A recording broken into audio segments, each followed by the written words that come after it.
Om Namo Bhagavate Vasudevaya.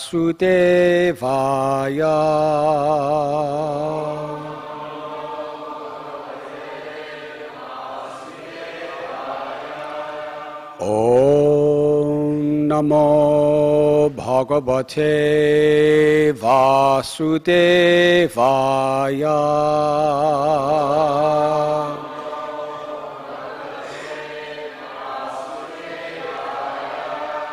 Om Namo Bhagavate Vasudevaya.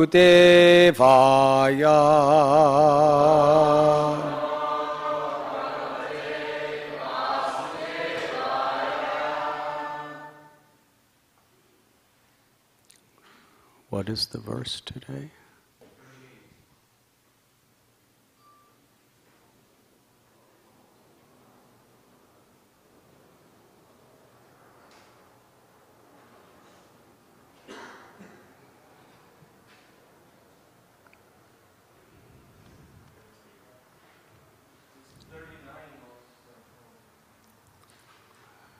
Huh? I spoke 38 yesterday. 39.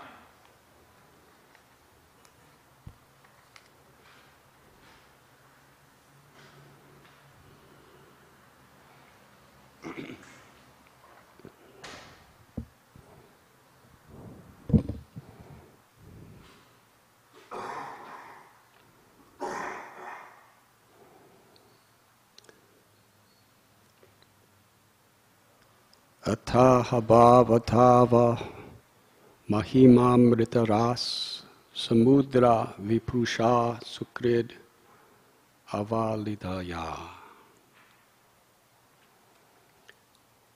Therefore, O killer of the Madhu demon, incessant transcendental bliss flows in the minds of those who have even once tasted but a drop of the nectar from the ocean of your glories.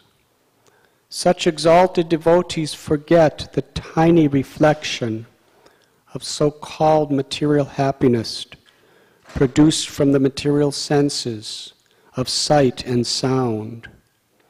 Free from all desires, such devotees are the real friends of all living entities, offering their minds unto you and enjoying transcendental bliss. They are expert in achieving the real goal of life. O Lord, you are the soul and dear friend of such devotees who never need return to this material world.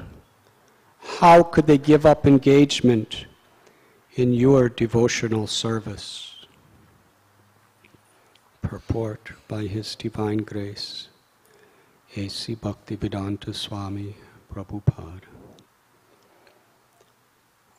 Although non-devotees, because of their meager knowledge and speculative habits, cannot understand the real nature of the Lord, a devotee who has once tasted the nectar from the Lord's lotus feet can realize what transcendental pleasure there is in the Lord's devotional service.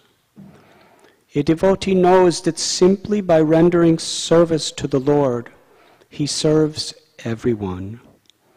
Therefore, devotees are real friends to all living entities. Only a pure devotee can preach the glories of the Lord for the benefit of all conditioned souls.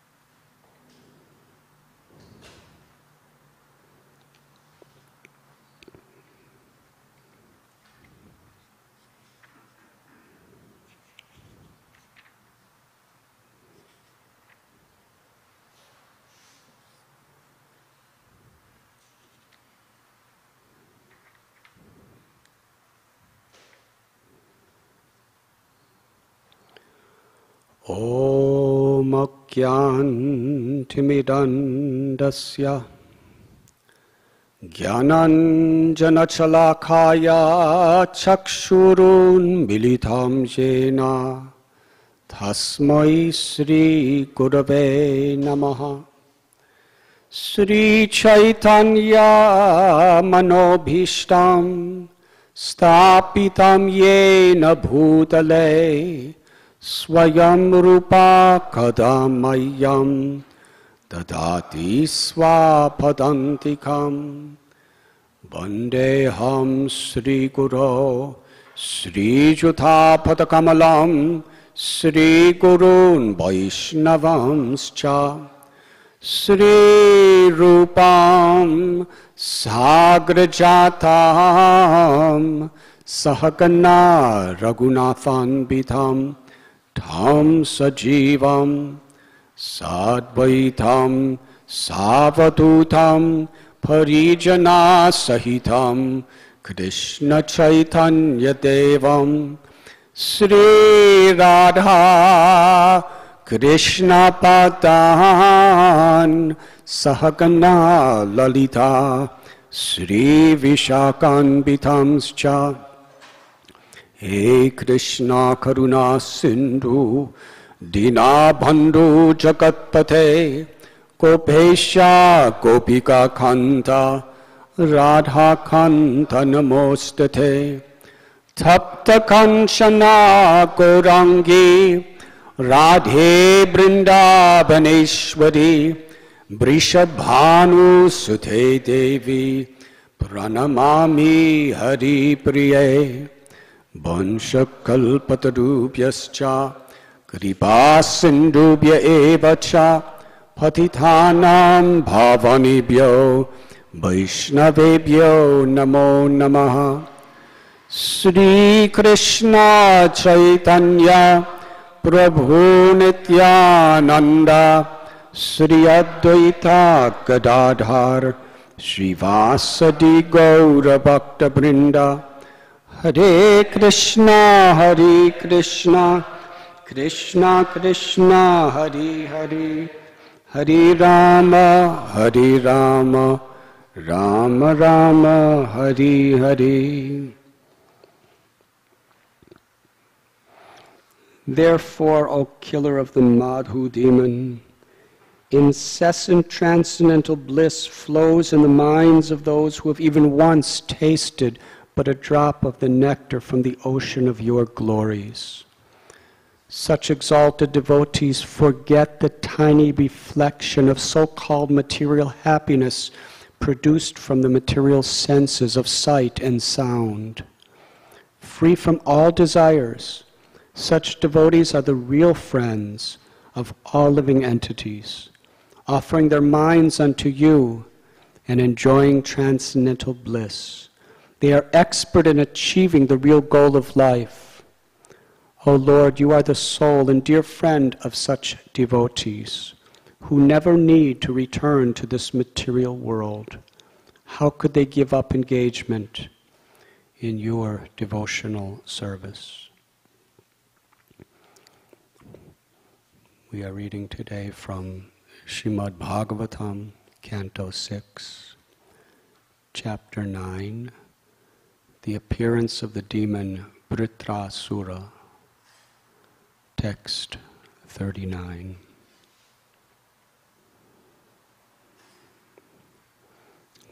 This story from Srimad Bhagavatam is filled with crucial lessons for those on the path of pure devotion. The very structure of the story in which the teachings are revealed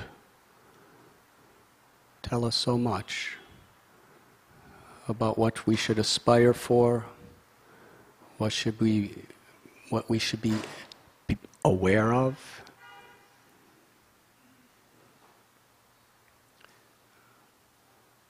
We could begin from so many different places. It's a really complex story.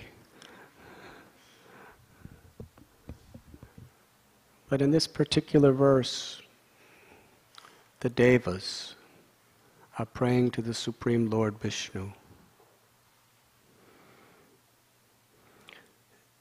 They have realization of how powerful the inclination for enjoyment is within this material world. The mind and the senses are craving for pleasure and fearful of anything that will interfere with whatever pleasure there is. And these great souls offering these prayers, by the power of their austerities, by the power of their charity and good works, they have attained a karma where there is immense pleasures, millions of times greater than what we can acquire in our little human existence on this earth. But yet they understand and they have experience that no amount of temporary pleasure could ever satisfy the heart. The reason? Because the eternal soul, the true self, is Satchidananda, eternal, full of knowledge and full of bliss, has an eternal relationship with the Supreme Absolute Truth, Krishna, who is all attractive. And the flow of love between the soul and Krishna is unlimited and forever. Forgetful of that, we are trying to find an alternative experience of happiness through rubbing the senses and the mind against objects. Whether it be gross objects that we can touch or feel or smell or hear, or subtle objects like adoration, distinction, control. But always hungry for more, never satisfied. The Gita tells us when a fire is burning, if you put fuel in the fire, it appears that the fire is subdued until the fuel is consumed, then the fire becomes hungrier than ever before. That is the nature of this world. But they have been put into a most critical, dangerous condition because of their egoistic desire to try to enjoy within this world. And now they are praying to the Lord that if we could simply taste a single drop of the nectar of loving service to you,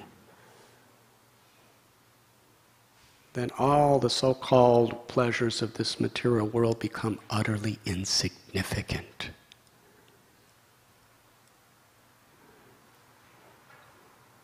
And the particular situation that they're appealing to the Lord because of is an incredible, unconquerable, massive demon named Vritrasura that has attacked them.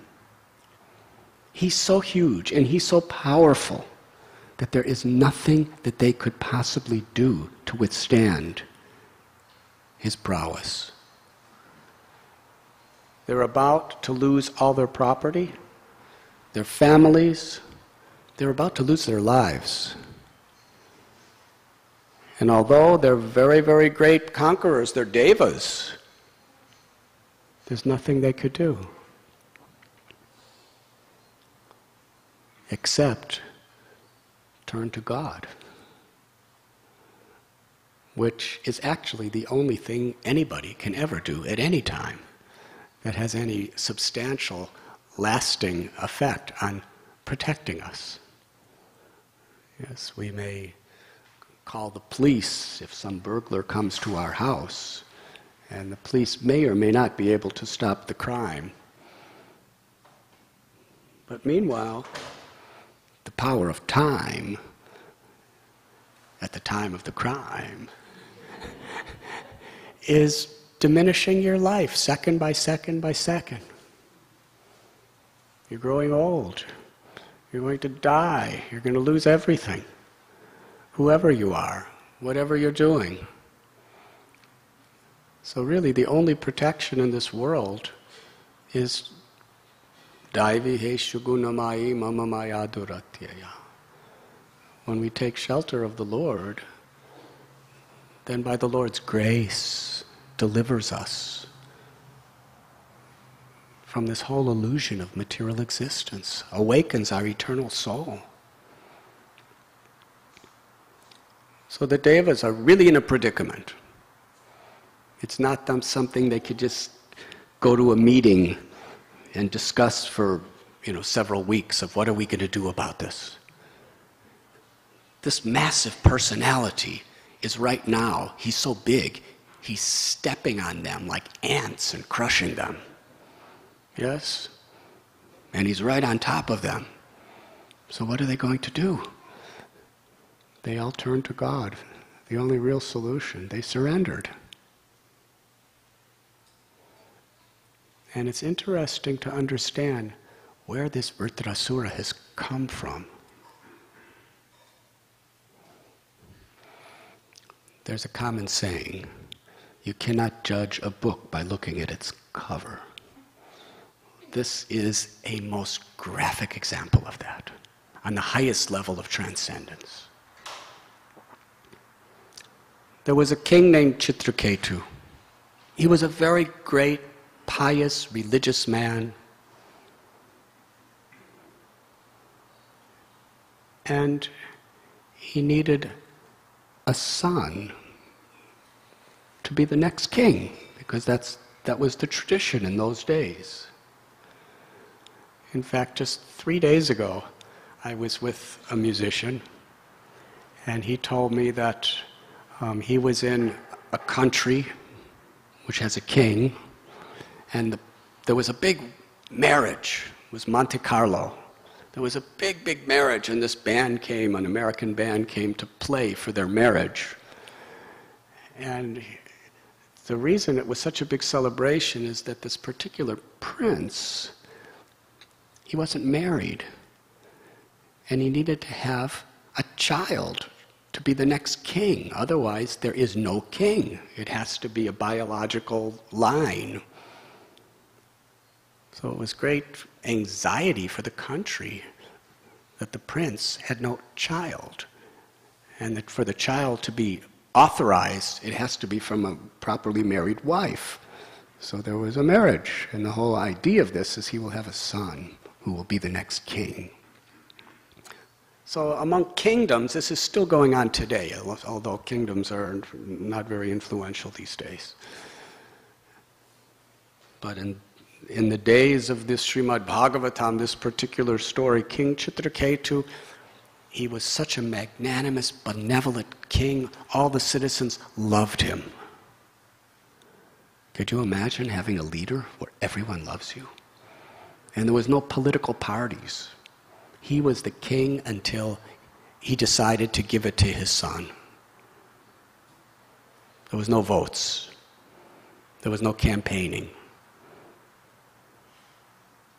And he had such property, today he would be a trillionaire.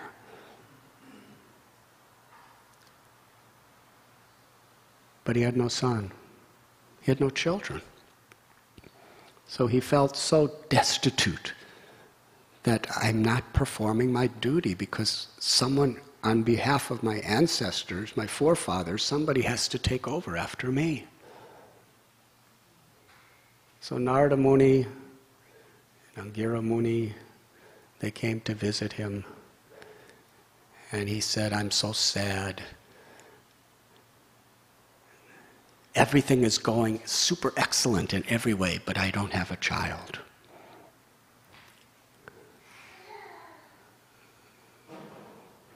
So they gave him some blessings, some sadhana. Said, you'll have a child, and his name will be Harshashoka, which means one who gives happiness and distress. Every child gives happiness and distress. So that was something acceptable. So he had the child, but the particular queen that had the child, that gave so much happiness to the father, she was celebrated by everyone. But then there were other queens who burned with envy. It's the nature of the world. If you do something good, some people will love you, and some people will be envious and hate you. And the more substantial good anyone does, the more they could be loved, and the more deep-seated people will envy and hate. It's always been like this in this world. They envied this queen so much.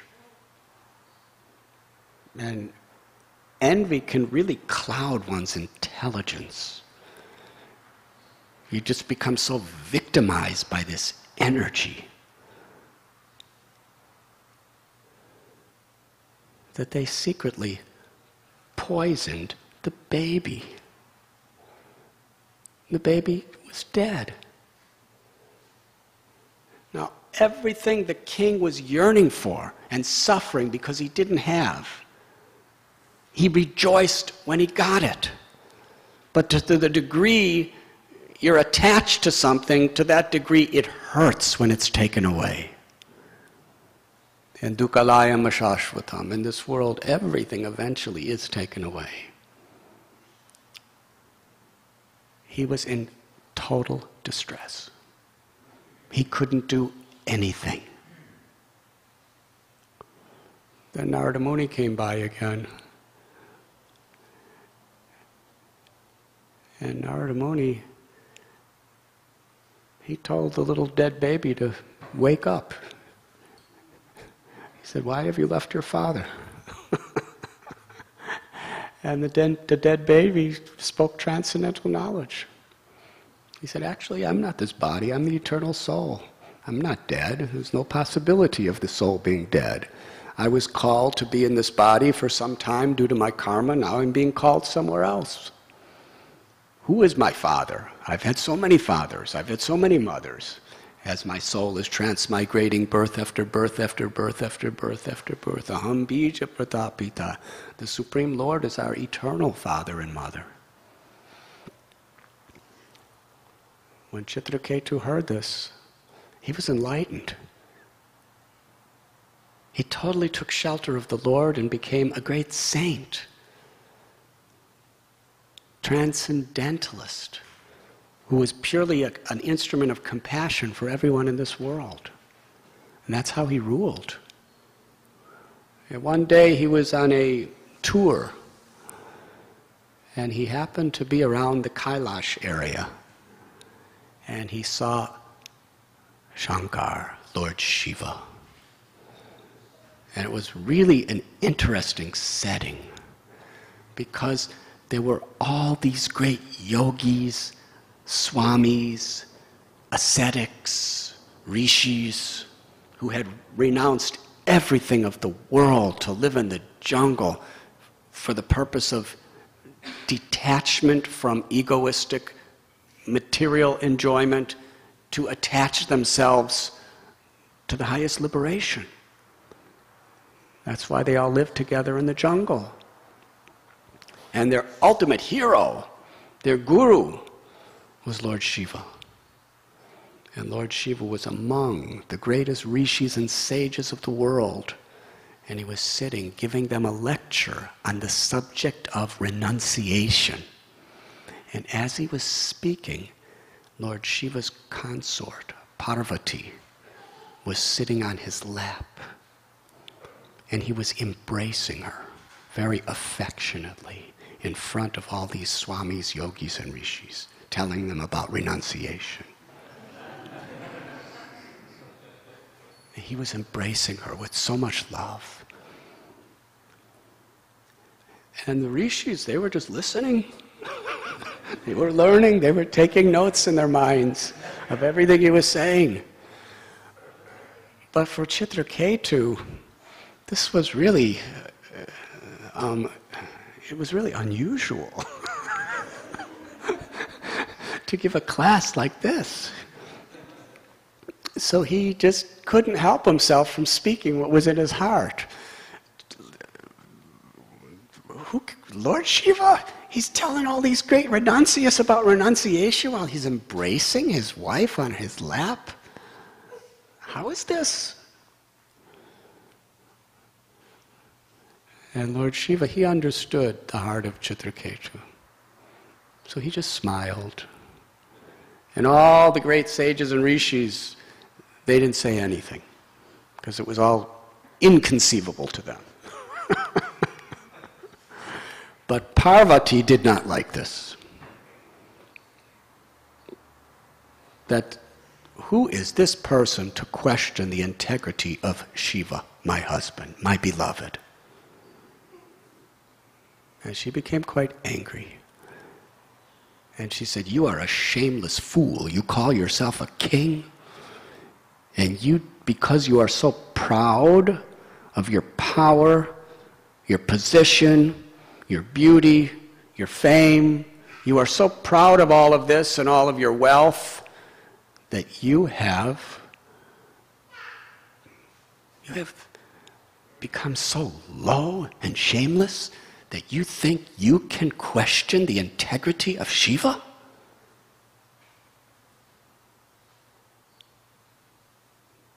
Therefore,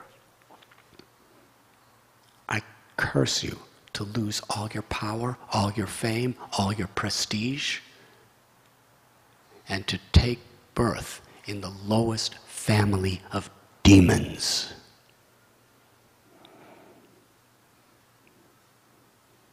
Now, if one of us tells you that,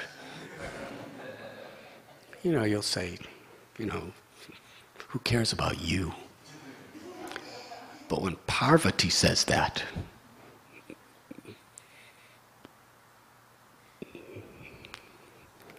it's going to happen.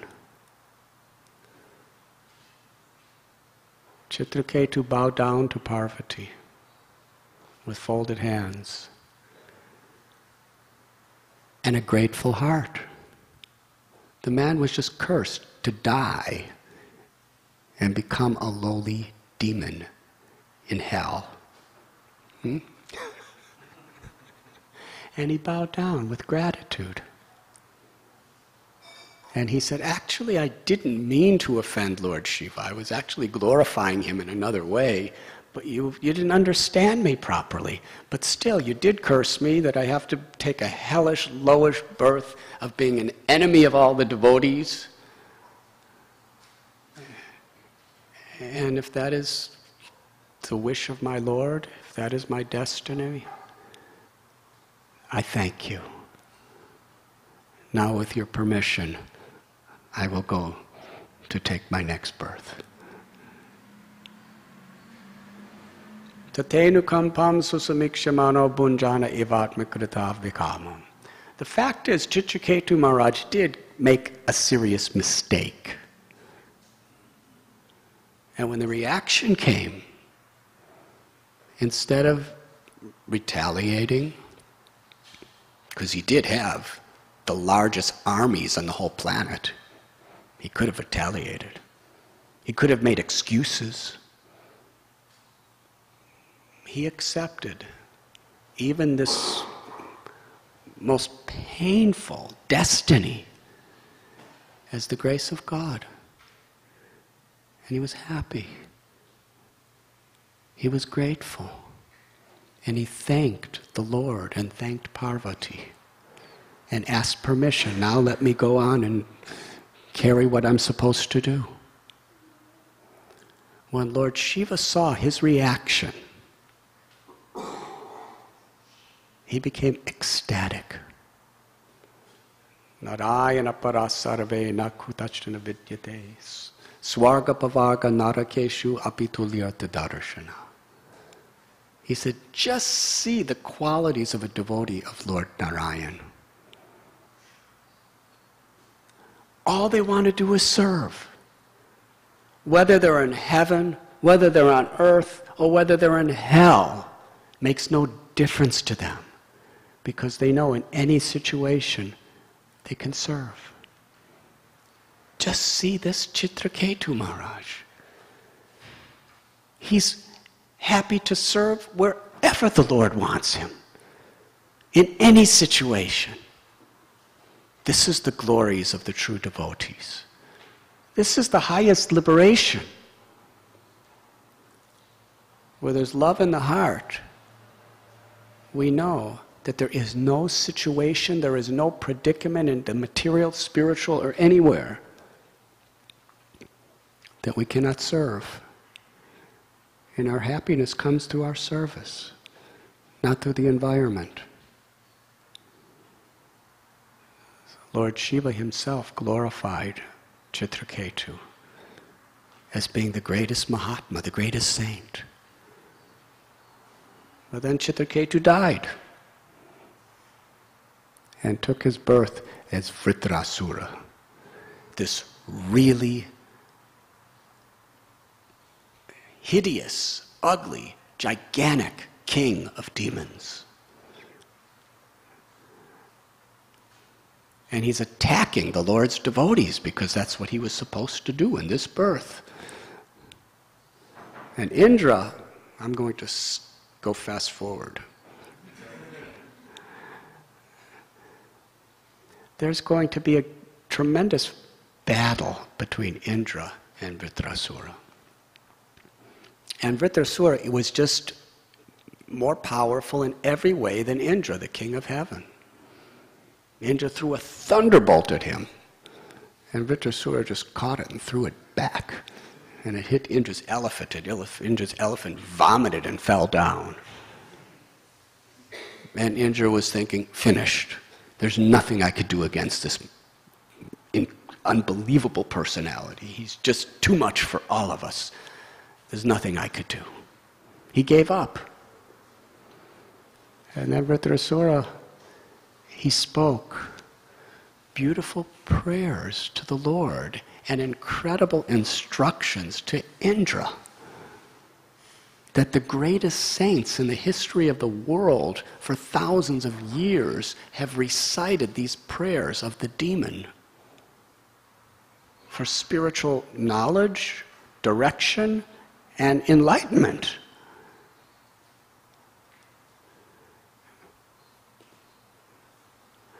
Essentially, he tells Indra that you're supposed to kill me. Why are you afraid? You're afraid because you're so proud and you're so attached to all of your physical pleasures. I have no attachments. My destiny is that you're supposed to kill me and free my eternal soul from this demoniac body of mine that I was destined to. And I'm going to go back to the eternally supreme liberated position of loving service to my Lord. I'm just yearning and longing to be connected with my Lord. I'm only doing all this demon stuff because that was my destiny. But in my heart, I'm constantly meditating on the beauty and the sweetness of my Lord and being an instrument of the Lord's compassion in everything I do. Kill me! You are so attached to your materialistic situation. You are so egoistic. Therefore, you're reeked with fear of losing it. You're so attached to your physical body, you're afraid of death. You're so attached to your position and your power, you're ashamed that you're being defeated by me. But as for myself, my only attachment is that most beautiful, gracious, and loving Lord of my heart, who's waiting for me, and I'm waiting for him. So give up your cowardice, your ego, and your attachment. You're going to win the battle, and you're going to have to go on suffering, trying to protect your kingdom and enjoy your life. But I'm going back to the spiritual world. So who's going to be the winner of this battle? Defeat me, and I will attain supreme victory. This is a paraphrase of the dialogue.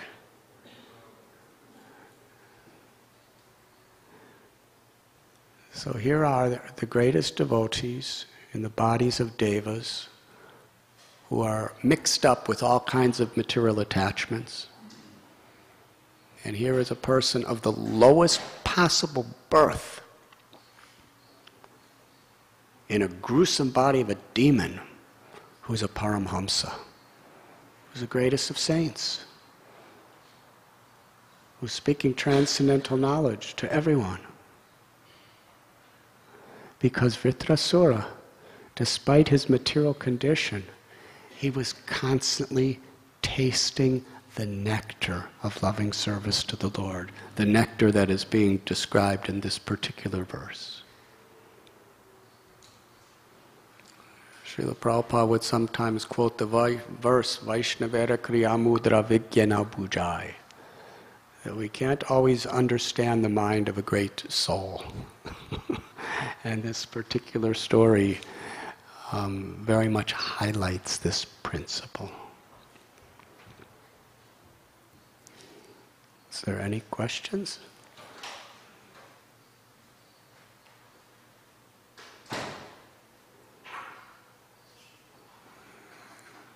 Yes.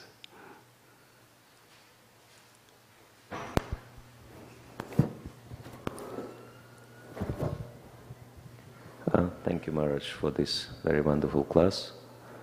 I was wondering what would be the main practical lesson for us to learn from this specific episode. We shouldn't be attached. We should be very careful to judge great souls. Because, throughout the whole theme of the story really is about learning how to respect others, even in difficult circumstances. From another perspective, from the Deva's perspective, this came about when Indra was sitting in an assembly of the Devas, the Charanas, the Gandharvas, the Apsaras.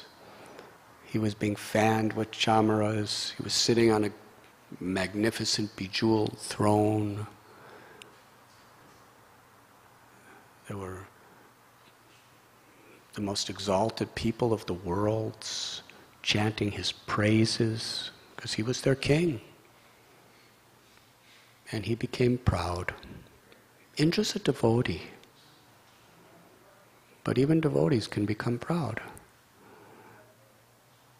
And if Krishna wants to show special mercy upon a devotee, somehow or other will take away that pride.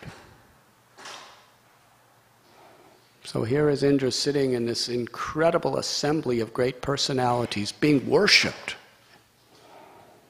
And Indra's guru walked in the assembly room, Brihaspati. And Indra was so infatuated by the recognition, by the glorification, by the worship that all of these people were giving him, that he was just totally absorbed in that. And when his guru, Brihaspati, came in the room, Indra just sat there and continued accepting all the glorification and worship. He didn't say anything negative. He just didn't say anything. He didn't have the common respect to stand up and greet a great person or offer him a seat, because he had his seat. He was obviously thinking, I'm so important to all these people that I don't have to, respect somebody else in this situation.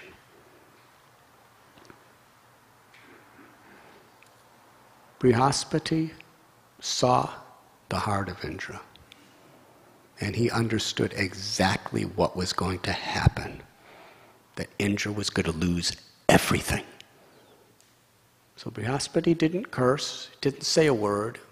He just understood destiny is going to take its course. And he silently left the room. After he left, Indra realized, what did I just do? This great sage, my guru, came in, and I was so absorbed in being glorified, in being respected myself, that I showed no respect for him. And he looked all over for him, but it was too late. And he knew at that time, I'm going to lose everything.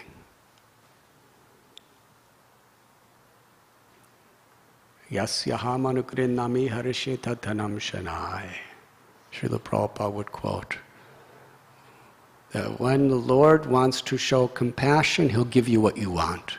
But when He wants to show very intimate compassion, He'll take away whatever is an obstacle to seriously taking shelter of His loving service.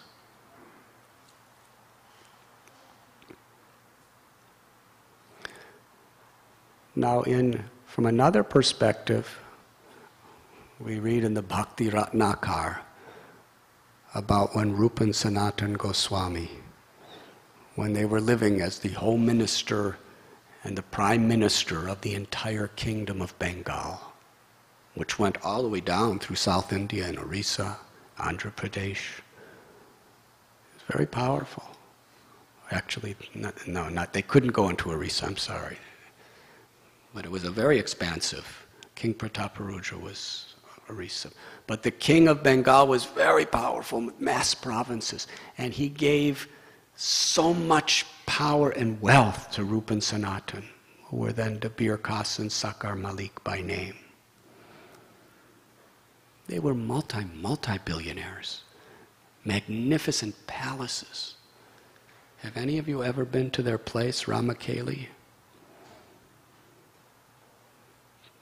There's Rup Sagar and Sanatan Sagar. It's where they would bathe in beautiful gardens. And we brought several thousand people there. And all of us only just took up one corner of the bathtub of Sanatana Goswami.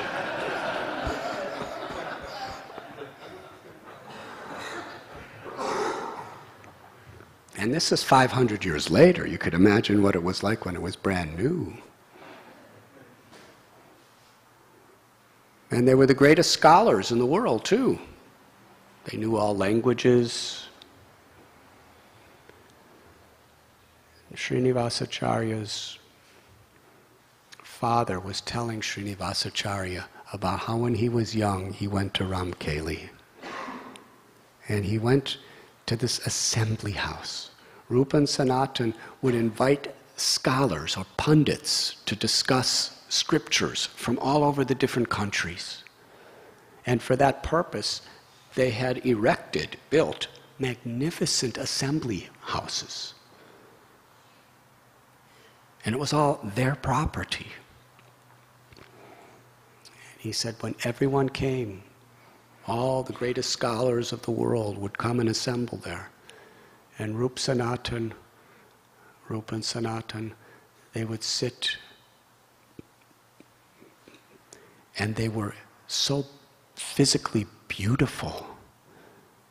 They were like two cupids. And they had such knowledge. Their intellect was so sharp that it far surpassed all the scholars of the world. And they had such incredible wealth that they could create such symposiums.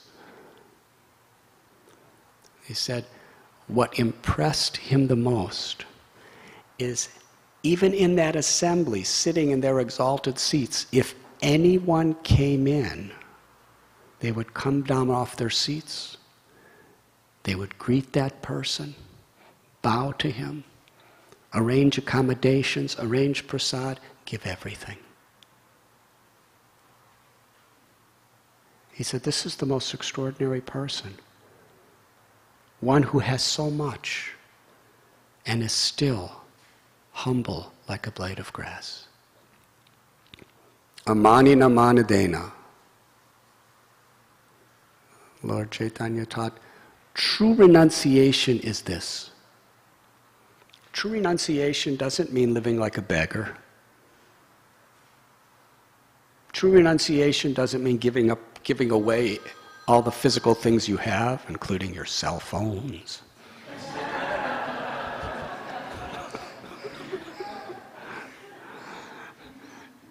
The beginning of renunciation is turning it off in class, though.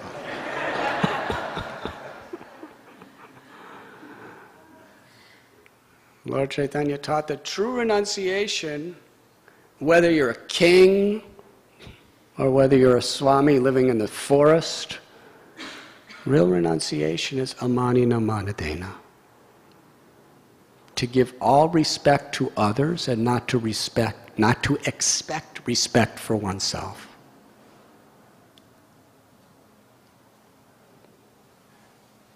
And respect means, in practical terms, to honor the presence of God in everyone's heart. And according to that, our particular position of that person, we want to serve them. Prahlad Maharaj explains how a person is a servant of everyone.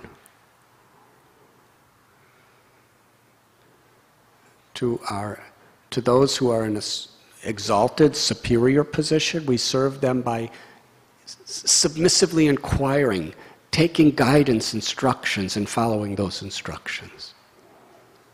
To those who are our equals, we serve them by becoming intimate, confidential, and true loyal friends in the service of the Lord, to help each other, to elevate each other in every way, physically, emotionally, spiritually.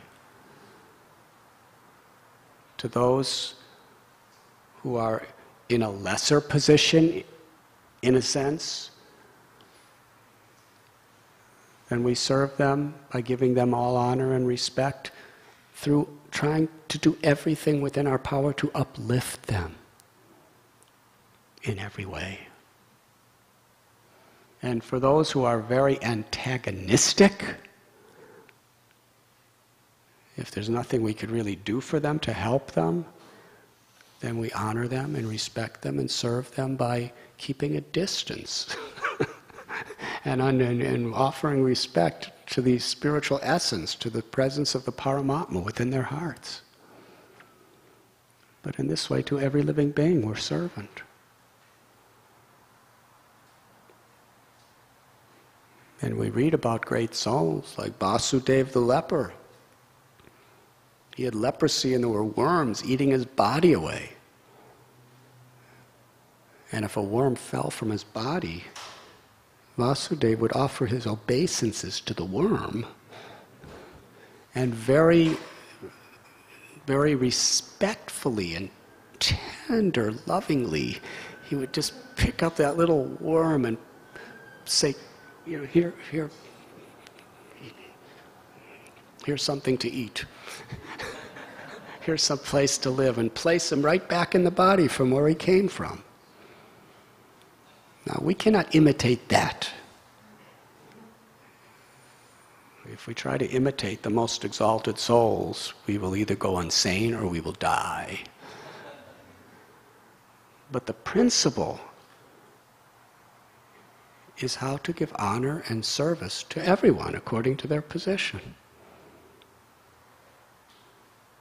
When I lived in the jungle of Himalayas, one sadhu taught me this. He says, you have to serve everyone. You have to honor and respect everyone. And for the poison cobras and the scorpions and the leopards and the panthers. You don't serve them by embracing them, because they don't want you to embrace them. That's why they bite you, because they don't like you to do that stuff to them. You give real service to them by just staying out of their way. And just from a distance, honoring that God is within their heart. So Rupa and Sanatan, even people who were so less than them in every way, in knowledge and strength and wealth and fame, even just a common person who just walked in, they would bow down. They would offer them a seat. They would arrange accommodations. They would arrange prasad personally, directly. And Srinivasacharya's father was saying, this is the greatest quality in a human being. The quality of respect. The quality of honoring others in service. And this quality really melts people's hearts. Srila Prabhupada had that quality. And it melted hearts. Here was Srila Prabhupada, great scholar of Vedanta. A Paramhamsa, most exalted saint, pure devotee, was living in Vrindavan, relishing the deepest nectar of the loving pastimes of Radha and Krishna. He came to the Lower East Side of New York. Before that, he was in the Bowery. And here he is, 70 years old, and he's with teenagers, or people in their early 20s. And here he is, a great scholar of Vedanta, who's living the highest, most moral, ethical, spiritual life. And he's with hippies. Prabhupada was bathing 3 times a day. These people hardly bathe 3 times a year.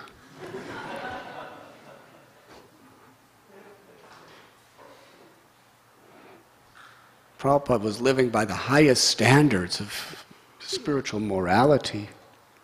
And these people, for them, they were free sex. They were coming totally intoxicated with drugs and alcohol. They'd come in just after eating meat, gambling their lives away. And Prabhupada would honor them, respect them, and serve them. A 70-year-old man serving, honoring, showing love and affection to teenage hippies.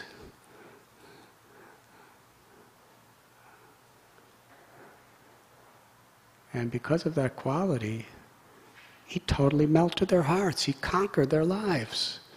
Because it wasn't his, it was God's love just manifesting through him in the most incredible way. And they were willing to accept anything he said.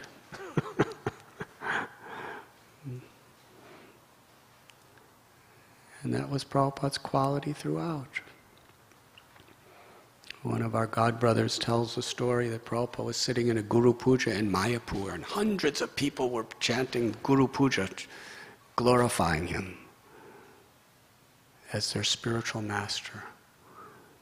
And one devotee had like a wound on his leg, a boil or something like that. And Prabhupada saw that, and while everyone was chanting and dancing and praising him, and he was sitting on a beautiful asana, he called that person over. Said, what is this? And he started writing down What kind of medical cure? Because Prabhupada knew everything. Told him you get some ghee and you put some turmeric and you boil it together and put a little of this thing in, and then you put it in a compress and put it on your leg, and gave him some rupees to buy the ingredients.